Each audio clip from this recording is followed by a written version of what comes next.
Zabbuli ey'ekyenda, ekitabo ekyokuna. Okusaba kwa Musa omusajja wa Katonda. Katonda wa lubeerera.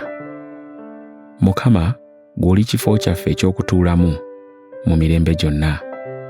Ensozi nga tezinnatondebwa era nga tonabumba nsi n'ebintu ebirimu, okuva mu mirembe gyonna okutuusa mu mirembe gyonna, gwe Katonda. Abantu obazzaayo mu nfuufu era oyogera nti muddeeyo gye mwasibuka mmwe abaana b'abantu. Kubanga emyaka 1000 mu maaso go giringa olwajjo olwayita era ng'ekisisimuka ky'ekiro. Obatwalira ddala nga mukoka, balinga kirooto, enkya balinga omuddo ogumera. Enkya guloka gumera, akawungeezi nga gusaliddwa era nga guwotose. Kubanga obusungu bwo butumalawo era bw'onyiiga ne tweraliikirira. Otadde obutali butuukirivu bwaffe mu maaso go, ebibi byaffe eby'ekyama obitadde w'obirabira.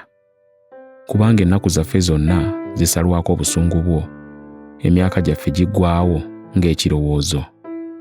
Ennaku z'emyaka gyaffe gy'emyaka 7, era naye amaanyi gaweza emyaka 8, naye amalala gaabwe kwe kutegana n'okunakuwala kwereere, kubanga gayita mangu, naffe ne tubula. Ani amanyi obuyinza obw'obusungu bwo n'okunyiiga nga bw'ogwanira okutiibwa? Otuyigirize tubalenga bwe tuti ennaku zaffe, tulyoke tufune omutima omugezigezi. Okomewo, Ayi Mukama, olituusa wa? Era okwatirwe ekisa abaddu bo. Otukkuse enkya n'okusaasira kwo, tusanyukenga tujaguzenga ennaku zaffe zonna.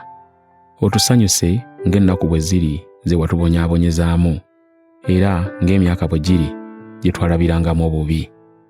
Ebikolwa byo eby'obulokozi birabikenga ku baddu bo, n'ekitiibwa kyo kirabikirenga ku baana baabwe.